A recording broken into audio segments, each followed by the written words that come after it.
Ny mety ho toetry ny andro eny an-dranomasina ny alarobia 7 Desambra 2024 amin'ny anora maraina hatramin'ny alakamisy 7 Desambra 2024 amin'ny anora maraina. Samy mailo sy mitandrina hatrany isika mpampiasa ranomasina na tsy misy azy ny filazana fampitandremana. Ho an'ny morontsiraka Atsinanana, tanjon'ny Bobaomby hatrany amin'ny tanjon'ny Angotsy, anorana tandrifin-drahona amin'ny Tsitokotoko. Ho avy Atsinanana na Atsimo Atsinanana andrivotra ka ho 7 hatramin'ny 12 kilometatra isan'ora. Adiny Mpanonja ranomasina, avy Onjo ho latsaky ny 1,5 metatra. Tanjon'ny Angotsy hatrany Mahanoro, anorana tandrifin-drahona mety 1 ny alina. Ho avy avaratra Atsinanana andrivotra ka ho 7 hatramin'ny 12 kilometatra isan'ora. Ahatratra 20 kilometatra isan'ora ny any avaratra Toamasina.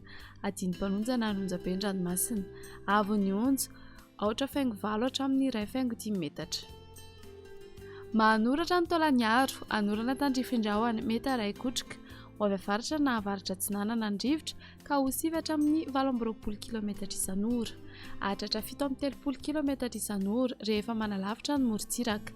Anonjabe ranomasina, avy Onjo 1,5 hatramin'ny 2 metatra. Taolaniaro hatrany amin'ny tanjon'ny Vohimena, andrahoana amin'ny Tsitokotoko na Ibalikan'ny masoandro.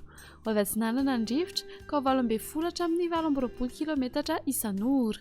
Anonjabe ranomasina, avy Onjo manodidina ny 2 metatra, isan'ny rano madinika avy atsimo. Ho an'ny morontsiraka andrefana, tanjon'ny Vohimena hatrany amin'ny tanjon'ny Angabo, andrahoana Mahalana na Ibalikan'ny masoandro. Ho avy andrefana na Atsimo andrefana andrivotra ka ho 7 hatramin'ny 12 kilometatra isan'ora. Anonjabe ranomasina, avy Onjo 1,5 hatramin'ny 2 metatra.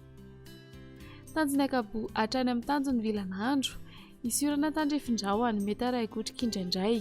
Ho avy avaratra andrivotra ka ho 7 hatramin'ny 12 kilometatra isan'ora. Adiny Mpanonja ranomasina, avy Onjo manodidina ny 1 metatra. Tanjon'ny Vilanandro hatrany Analalava, anoram-baratra ny alina sy ny maraina.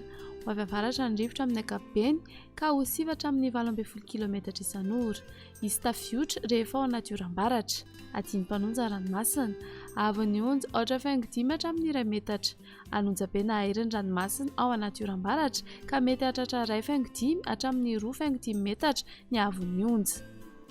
Analalava hatrany amin'ny tanjon'ny Bobaomby, anoram-baratra ny alina sy ny maraina. Ho avy avaratra andrivotra amin'ny ankapobeny ka ho 7 hatramin'ny 12 kilometatra isan'ora. Izy tafiotra ao anaty oram-baratra. Ho tonona Adiny Mpanonja ranomasina, avy Onjo 4,5 hatramin'ny 1 metatra. Anonjabe na Ahirin'ny ranomasina rehefa ao anaty oram-baratra ka mety hahatratra 2 hatramin'ny 2,5 metatra ny avy Onjo.